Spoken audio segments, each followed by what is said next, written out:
로마서 11장 11절부터 하겠습니다. 자, 지금 여기 11장은 이스라엘이 실족했지만 하나님께서 영원히 버리지 않으셨다. 이것을 11장에서 계속 반복해서 말씀해요. 반복해서. 뭐 이런 방법으로 설명하고 구원의 방법으로 또 여러 가지 방법으로 지금 하나님께서 인간들에게 설명하고 있죠. 그러나 사람들은 그렇게 믿질 않죠. 왜 그럴까요? 하나님의 말씀을 그대로 받아들이지 않아서 그렇습니다. 11절 봅니다. 그러면 내가 말하노니 그들의 실족함으로 넘어졌느냐? 결코 그럴 수 없느니라. 이스라엘이 쓰러졌냐? 아니 그렇지 않다 그 얘기죠. 성경은. 도리어 그들의 실족으로 구원이 이방인들에게 이르렀으니 이는 그들로 시기하게 하려 함이니라. 또 반복하죠. 예. 유대인은 하나님의 말씀을 받아들이는 거 거부했습니다. 지금의 기독교인들도 하나님 말씀 사실 거부하는 거예요. 거부하는 것입니다. 그러자 하나님께서 그들로 하여금 말씀을 받아들일 수 있는 그 능력마저도 뺏어버렸어요. 지금 마찬가지입니다. 기독교인들이 하나님의 말씀을 그대로 받아들이지 않으므로 영적으로 둔하게 만들어버려요. 영적 눈을 가려버리셨어요. 하나님께서. 더 모르죠. 더 모르는 것입니다. 안내자가 없으니 앞에 수렁이나 구덩이가 있어도 모르는 것입니다. 그래서 성경은 뭐라고 말씀합니까? 들을 귀 있는 자는 들을지어다. 귀가 있으니까 들을 사람만 들으라 그 얘기죠. 듣기 싫으면 듣지 말라는 것이에요. 하나님이 뭐가 아쉬워서 그렇게 하시겠습니까? 뭐가 아쉬워서 하나님께서 사람들을 영원한 생명으로 인도하시겠어요? 지금 세상은 말이죠. 교회에 많은 사람들이 자기 교회 오라고 껌 나눠주고 말이죠. 쓰레기 봉투 나눠주고 무슨 물티슈 나눠주고 말이죠. 이러면서 이러니까 사람들이 그냥 생각할 때 이 사람들이 교회를 우리를 유도하려고 끌어들이려고 이러는가 보다 이렇게. 그래서 하나님을 우습게 만드는 거예요. 그러니까요. 들을 귀 있는 자만 듣는 거예요. 듣지 않으면 그 책임은 자신에게 있는 것이죠. 곳곳에서 성경 곳곳에서 말씀합니다. 하나님께서는 말씀을 듣지 않고 하는 사람은 갖고 있는 그 하나님의 말씀마저도 뺏는 거예요.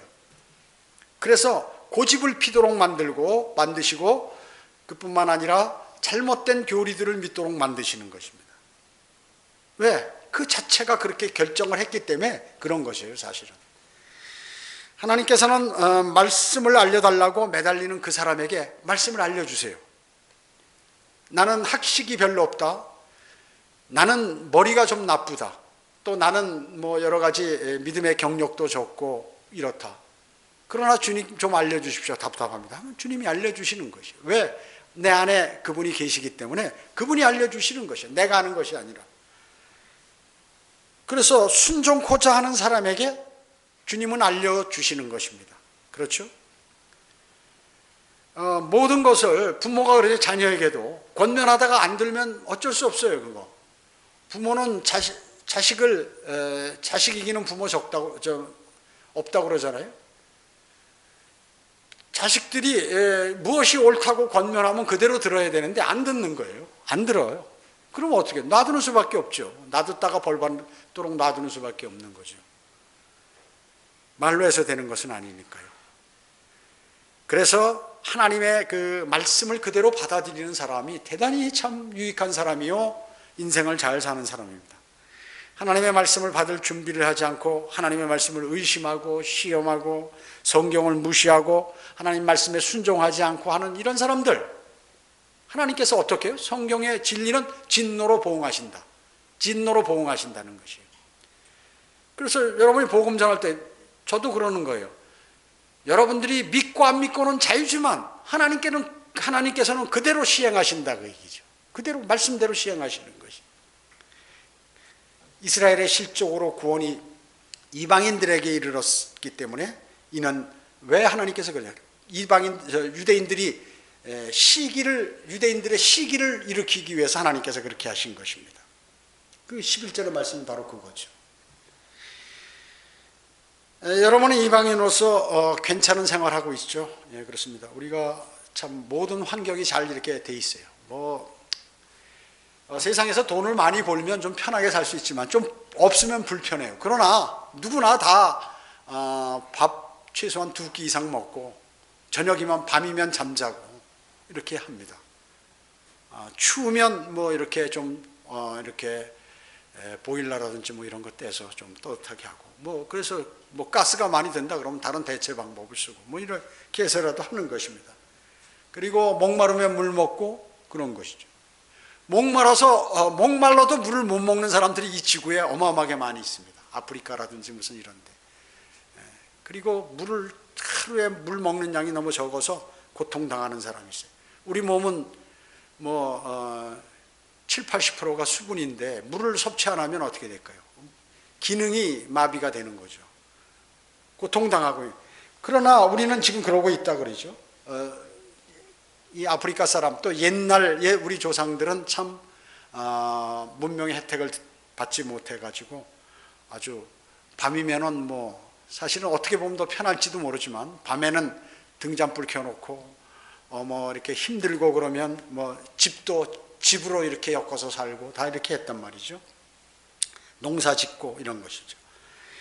자, 이와 같이 이런 상황에 있으면서도 참 좋은 생활하고 있는 것입니다. 사실 우리는 우리가 어렸을 때나 과거에 지금 또 현재 세상의 어려운 나라들에 사는 것에 비하면 아주 뭐 좋은 그러한 생활하고 있는 것입니다. 유대인의 관점에서 보면 말이죠. 이러한 이방인들이 참 과거에는 자기들이 이렇게 법도 있고 질서도 지키고 규율도 지키고 도덕적으로도 선하고 이래가지고 또 하나님 말씀에 순종하고 또 하나님이 인도해 주시고 그래서 대단한 사람으로 알았는데 이제 이방인들이 잘 산다 그 얘기죠. 잘 살고 있는.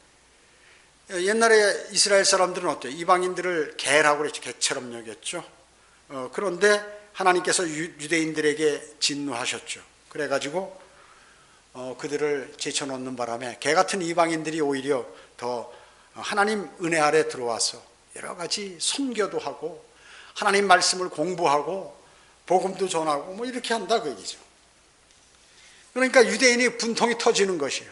터지는 것입니다. 그래서 전 시간에도 말씀드렸지만 사도 바울이나 이러한 복음 전도자들이 복음 전하면 이를 가는 거예요. 어떻게든지 그들을 죽이려고 하는 것입니다. 마찬가지로 그 2차 세계대전 때 독일이 그랬어요. 독일이. 유대인들이 돈을 잘 벌거든요. 뭐 물건을 살 때는 막 깎고 그리고 자기가 팔 때는 전혀 뭐 이렇게 디시를 안 해주고 이래가지고 돈을 막 기가 막히게 모으는 거예요. 돈 모으는 기술이 있어요, 이 사람들. 그리고 악착같이 일을 하고 하는. 그러니까 이 사람들이 그 당시에 이 화폐는 전쟁터에 문제가 되니까 금을 사놓는 거예요, 금. 금괴들이 많이 있으니까 아우비치 수용소에서 뭐 대기하면서 있을 때 이 독일 사람들이 그런 사람들, 그럴 만한 사람들 뽑아내서 막 고문 주고 이래가지고 불어라, 나한테 좀 주면 너 이렇게 봐주겠다 해서 독일 사람들이 이렇게 뺏어서 부자 된 사람도 많이 있다는 거죠. 그렇기 때문에 이 독일 사람들이 바로 질투를 일으킨 거예요. 그래가지고 유대인들을 잡아서 다 아주 족족 그렇게 죽여버리는 거죠. 저놈들하고 있으면 우리는 거지되고 쟤네들은 부자 된다 이렇게 하면서. 그러니까 하나님께서 그렇게 하신 것이죠. 하나님께서 그렇게 하신 것입니다. 그리고 나서 이 유대인들을 핍박한 그 독일도 망하게 만드는 거예요. 하나님께서. 유대인들이 이스라엘이 우상을 섬기고 오면 느부갓네살을 보내서 그냥 완전히 멸망시켜버리. 그러고 나서 하나님께서는 그 느부갓네살을 또 치시는 거예요. 참 그 방법이 주님은 하나님의 말씀대로 그대로 그렇게 공의로우신 분인 것입니다. 공의로우신 분이 12절에요. 그들의 실족함이 세상의 부요함이 되고 그들의 소유타가 이방인들의 부요함이 되었다면 하물며 그들의 충만함은 어떠하겠느냐 이렇게 했습니다. 유대인들이 실족함으로써 이 세상이 부유하게 되고 또 유대인들이 쇠퇴하게 됨으로써 이 이방인들은 흥하게 된 것입니다. 자, 그 이 부요함은 영적인 부요함과 물질적인 부요함 모두를 얘기하는 것이에요.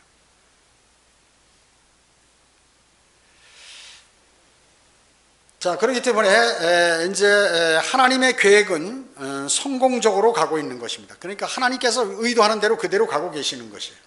유대인들의 죄와 부요함이 충만한 지금이, 특히 이방인들의 죄가 지금 충만하잖아요. 지금 살인사건도 많이 일어나고 도덕도 많이 일어나고 우리가 상상하지 못할 일들이 지금 사회에서 많이 일어나죠. 이렇게 돼야 돼요. 이래야 주님이 빨리 오시니까. 지금이야말로 유대인들은 자신의 위치를 회복할 그러한 전환기를 현재 맞고 있는 것입니다. 주님이 재림하시면 이게 전환되니까요. 13절 보겠습니다.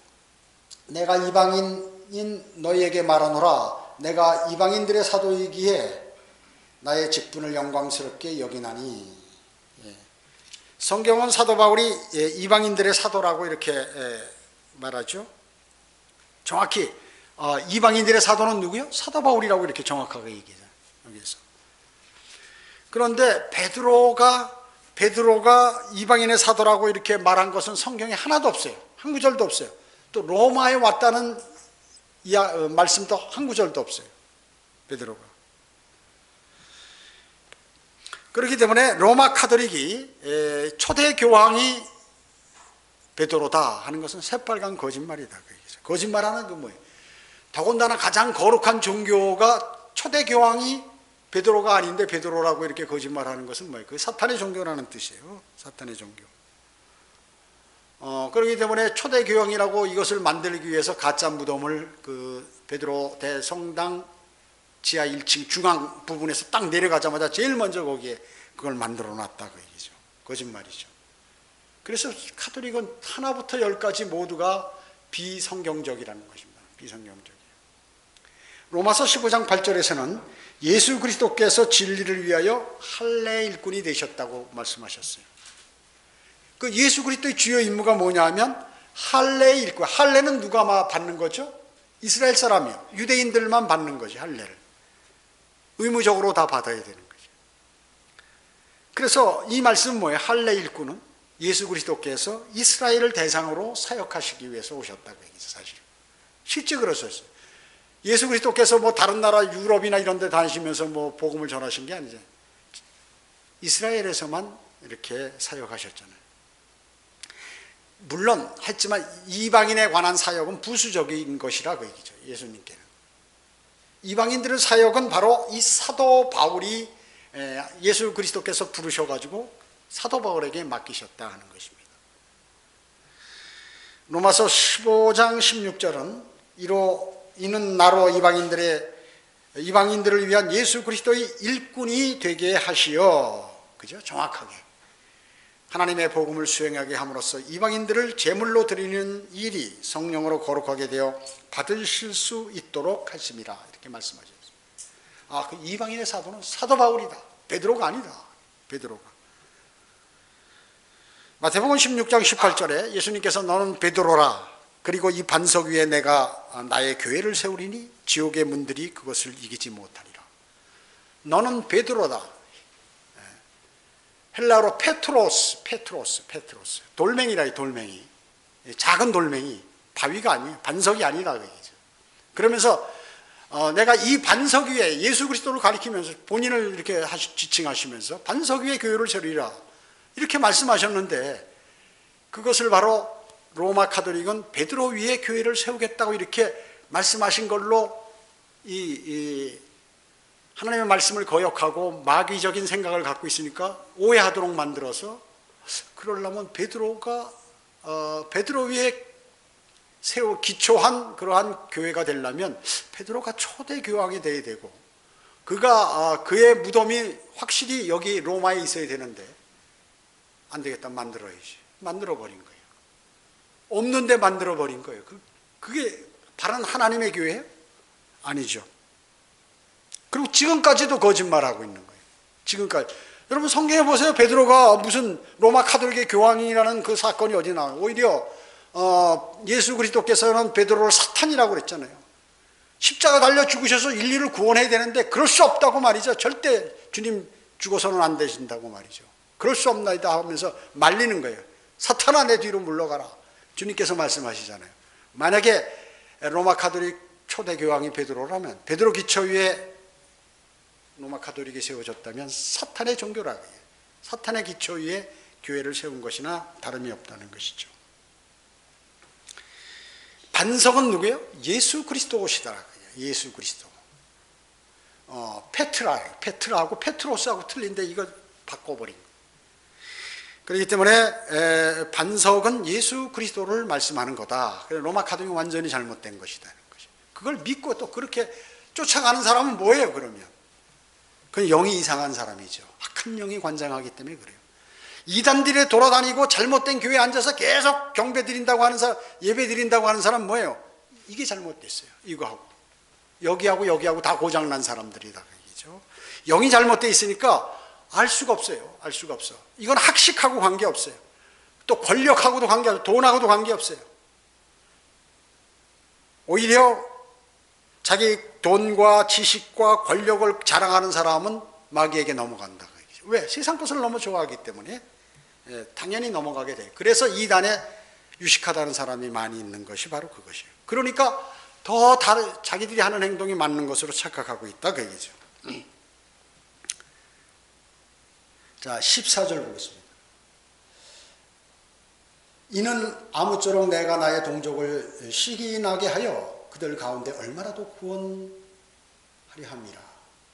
자, 사도 바울이 이런 것은 자기 백성을 사랑하기 때문에 자기 동족을 사랑하니까 내가 만약에 이렇게 이방인들에게 복음을 전하면 시기가 나서 그 가운데서 몇 명이라도 예수 그리스도 영접할 것이다. 이런 생각을 갖고 그렇게 했다는 거죠.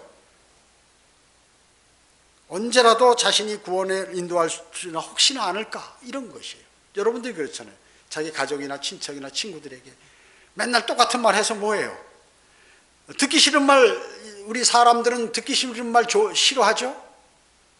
그런데 그 듣기 싫은 말이 그들에게 영원한 생명을 주는 것이고 좋은 것인데, 좋은 약은 입에 쓰다고 하잖아요. 입으로 그런 속담들은 얘기하면서 하나님의 말씀은 받아들이지 않는 것이에요. 그러니까 안타까워서 반복해서 전하는 것이에요. 변명 못하겠죠. 이제 변명 못하는 것입니다. 자기가 이방인들을 위하여 사역함으로써 유대인들이 시기나게 하여 이방인들을 그들이 질투한 나머지 자기네들도 구원받게 될지도 모른다는 그러한 바울의 생각 때문에 그랬다고 그는 토로하는 것입니다. 그러나 유대인들은 이방인들을 위하여 사역하는 바울에게 도리어 어땠어요? 분노를 내기 시작했어요. 저거 안 되겠다 그 말이에요. 그를 성전 밖으로 끌어내가지고 죽이려고 했어요. 그 로마 그 군대와 그 사령관이 거기 출동 안 했으면 말이죠. 어떻게 됐나요? 죽었어요. 사도 바울은 거기서. 살해당했을 것입니다. 이방인의 사도가 유대인의 눈에는 어때요? 아주 나쁜 놈으로 이렇게 보이는 것이에요. 사람은 이런 착각을 많이 하는 것이에요. 그렇기 때문에 내 생각만 옳고 다른 사람의 모든 생각은 틀렸다 하는 그렇게 해가지고 막 그걸 집중적으로 자신이 자신을 쇠뇌하게 되면 어떻게 되나요? 나중에 이상한 사람이 되는 것이에요. 그걸 이단들이 잘하는 것이죠. 우리나라도 보면 우파와 좌파 어쩌고 저쩌고 맨날 하는데 그 사람들이 구원받은 사람들이에요? 하나도 아니에요. 서로 자기 입장만 주장하는 헛된 일이다 그 얘기죠. 로마서 11장 15절 보면요. 그들을 버리는 것이 세상의 화해가 된다면 그들을 받아들이면 죽은 자로부터 살아나는 생명이 아니고 무엇이겠느냐 이렇게 말씀하셨어요. 이스라엘을 버림으로써 이방인들이 하나님과 화해를 이루는 결과를 가져올진데 유대인들을 버리지 않고 그들을 받아들인다면 그것은 죽은 자들로부터 다시 살리는 생명이 아니겠냐고 바울은 말하는 것입니다. 이것은 이 시대의 끝에 가서 하나님의 이스라엘 민족을 회복시키겠다는 그러한 말씀을 시사한 것이라는 것이죠. 이것이 바로 이 로마서 11장의 주제인 것입니다. 이 11장은 유대인에게 부여된 기회와 함께 이방인들에게 주어진 그러한 기회를 함께 다루고 있는 것이에요. 이스라엘은 약속의 백성으로 반드시 회복될 것이다. 하나님이 이렇게 아주 딱 집어서 말씀하고 계시는 것이에요. 하나님께서 유대인들을 버리신 것은 뭐예요? 이방인을 구원시키기 위해서, 그 기회를 주기 위해서 공평하게 세상 모든 이방인에게도 유대인과 같은 공평한 기회를 주시기 위해서 유대인들을 잠시 버리신 것이에요. 그걸 아셔야 됩니다. 이토록 반복해서 성경은 말씀하고 있는데 하나님께서 유대인을 버리셨다고 하는 사람들은 얼마나 멍청한, 이렇게 쉽게 그 문자 그대로 안 받아들여요. 하나님의 말씀을. 유대인을 버리셨느냐? 결코 그렇지 않다 하는데도 결코 그렇다는 거예요. 하나님의 말씀을 믿지 않는 사람들이죠. 성경을 전혀 모르는 사람들. 로마 교황은 그래서 성경을 가장 지구상에 모르는 사람이 로마 교황이다. 자기가 정말로 거듭나고 하나님의 말씀을 안다 그러면 이런 말을 안 하겠죠. 사람을 속이는 사람이 이런 말을 하죠. 이게 무슨 세상에 사업하는 거예요? 아니잖아요. 세상에서 무슨 경쟁하는 것도 아니잖아요. 하나님하고 관계인데 하나님이 어떤 분인지를 정확히 로마 교황이 모르고 있는 거예요. 역대 교황 모두 100% 그런 것이에요. 자기가 하나님을 정확히 아는 사람은 교황의 자리에 안 앉아요. 내려오지. 내려와서 초야에서 주님을 신실하게 섬기지, 거기서 황제 대우를 받으면서 사람들에게 인기 얻고 다니지 않는다고 얘기죠. 그 하나만 봐도 딱 아는 거예요. 그 왜 모를까요? 영들이 다 죽어버리고 썩어서 그렇게 모르는 것입니다. 16절이요. 열매가 거룩하면 빵덩어리도 거룩하고 또 뿌리가 거룩하면 그 가지도 거룩하니라, 그렇게 말씀하셨습니다. 이 11장에서는요 그 유대인을 한 민족, 네이션으로 이렇게 얘기하죠. 그 반면 이렇게 다루셨듯이 이방인들도 한 백성, people, 한 백성, 한 덩어리로 다루고 있어요. 11장에서는.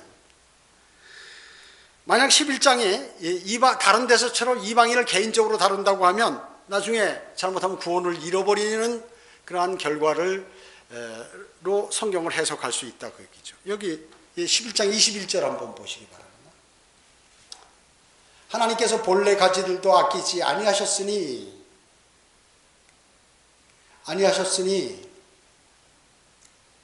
너도 아끼지 아니하실까 주의하라. 야, 아끼지 않을까, 이 구원을 잃어버릴 수 있는 거 아니야? 이렇게 생각할 수가 있다는 것입니다. 자, 이 21절은 뭐예요?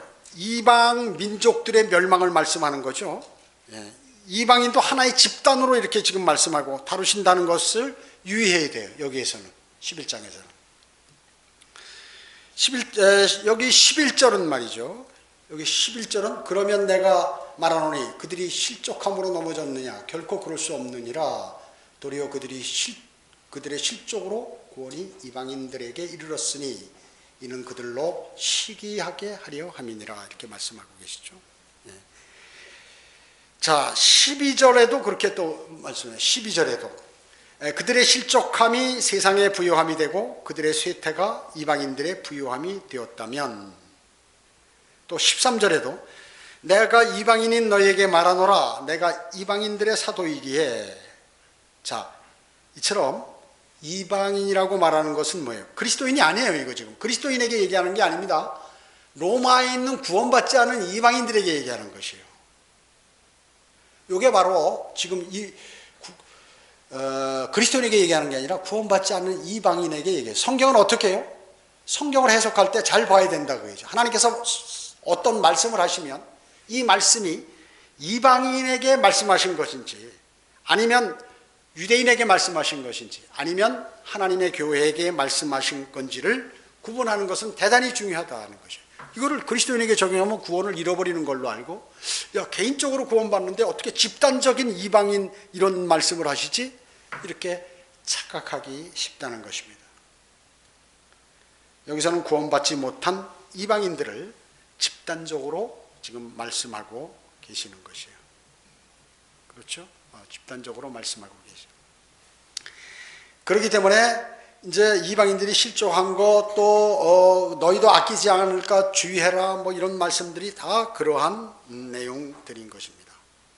17절 보겠습니다. 또한 만일 가지들 가운데 얼마가 꺾여지고 돌올리브 나무인 네가, 이 돌올리브인 네가 하는 건 누구를 얘기할까요? 돌올리브 나무? 이방인이, 이방인. 네가 그들 가운데 접붙여져서 올리브 나무의 뿌리와 기름진 것을 함께 받게 되었다면, 여기서 올리브 나무는 진짜 올리브 나무, 참 올리브 나무, 진짜 올리브 나무. 그래서 이방인들이 참 올리브 나무가 가지가 꺾이면서 이방인들을 갖다 거기다 돌 올리브 나무를 참 올리브 나무다 이렇게 접붙였다고 얘기죠. 여러분, 접붙인다는 거 알죠? 품종이 좋은 나무에다가 이게 나쁜 가지들을 이렇게 갖다 거기서 이렇게 연결해서 이렇게 자라도록 하면 그것도 좋은 이렇게 나무 품종이 되는 이런 것들, 그것을 비유해서 여기서 이렇게 말씀하고 있는 것입니다. 그렇다면 18절에 그 가지들에게, 유대인들에게 자랑하지 말라. 네가 구원받은 거 자랑하지 말라.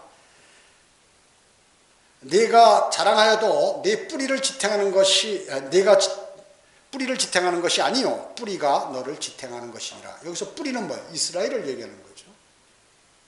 그러면 네가 말하기를 가지들이 꺾인 것은 내가 접붙여주기 위한 것이라 하리라. 옳도다. 그래, 네 유대인들의 가지가 부러진 것은 너를 접붙이기 위해, 이방인들을 거기다 접붙이기 위해서 그런 거다. 옳도다.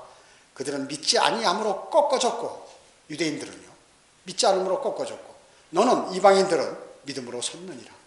높아지려는 생각을 품지 말고 도리어 두려워하라. 하나님께서 본래의 가지들도 아끼지 아니하시니 너도 아끼지 아니하실까 주의하라. 이렇게 말씀하고 계시는 것입니다. 이 말씀을 다시 한번 말씀드리면, 이 집단적으로 얘기하는데 이 돌 올리브 나무는 이방인들을 얘기하는 것이고, 돌 올리브 나무는, 참 올리브 나무는 유대인들을 얘기하는, 이스라엘을 얘기하는 것이죠. 유대인을. 그래서 지금 이방인들이 유대인의 모든 구원이라든지 성경이라든지 다 유대인들이 준비해 놓은 것이죠. 이런 것에 그것을 쉽게 받아들여가지고 접붙여가지고 이렇게 좋게 되었다, 구원받게 됐다는 것이에요. 자, 그래서 하나님의 백성의 위치에 들어가게 됐죠. 이것이 바로 하나님께서 계획하신 것이다 하는 것입니다. 그러니 이스라엘에게 자랑하지 말라. 그런데 사람들은 막 이스라엘 너희는 버렸다. 구원이 이제 하나님께서 우리에게 옮겨왔다고 로마 가톨릭이 얘기하고, 심지어 지금은 개신교도 그렇게 얘기하고 하는 거. 그렇게 하지 말라는데 그렇게 하고 있거든요. 하나님 말씀을 반역하는 거죠. 반역하는 것입니다. 왜냐? 접붙여진 이방인 가지는 뿌리가 지탱하는 것이기 때문에 그렇다. 그 뿌리는 뭐 이스라엘이다. 이스라엘. 하나님 이스라엘 결코 안 버리셨다. 다시 회복시키신다. 왜 그들 모든 그 구원도 유대인에게 나왔고 성경 기록자들도 모두 유대인이고, 하나님이 백성으로 이미 한 번 말씀하신 것은 하나님이 영원히 변치 않으신다 하는 것을 알려줬는데, 아니다, 하나님 변하신다 이렇게 얘기하는 것입니다. 잘못됐죠. 하나님께서 유대인들과 영원히 단절을 하셨다고 이방인들이 우쭐댄다는 것, 그러다가는 큰 거 다친다. 조심하라 그 얘기예요. 조심하라고. 그렇게 말씀하는데 조심을 안 하는 거예요. 어떻게 될까요? 징계받죠. 나중에 벌 받는 것입니다. 진노하시죠, 하나님께서.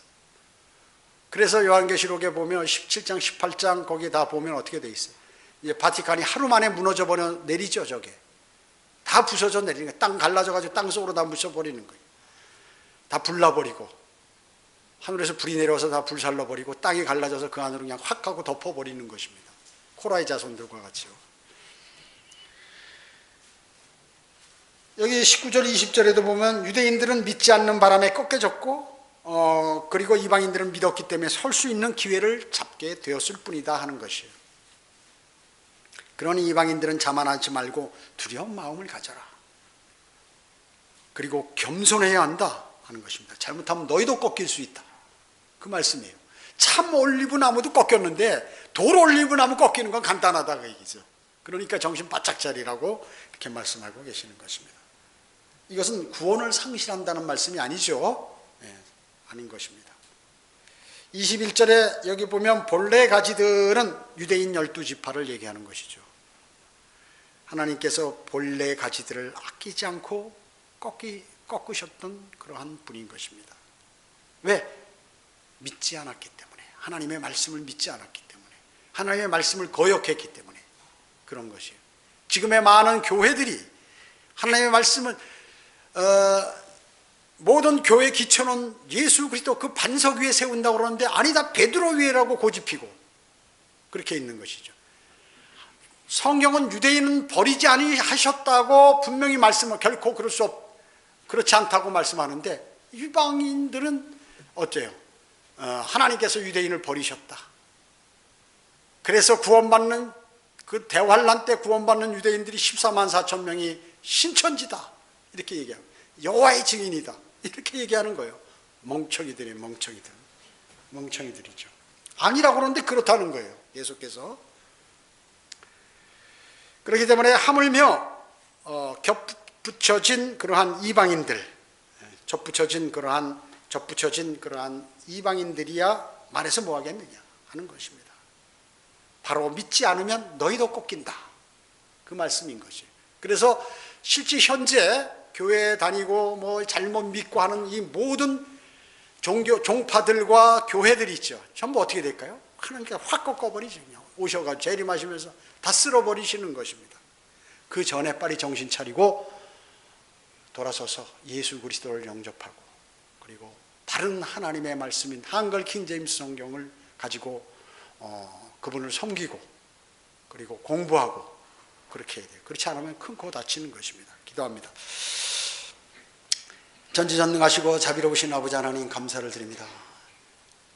주님께서는 성경에 그렇게 애타게 반복해서 말씀하시는데도 끝까지 아니다 하고 있는 수많은 기독교인들이 있습니다. 아버지 하나님, 불쌍히 여겨주시고 그들이 구원받을 수 있는 기회를 다시 한번 주시기 원합니다.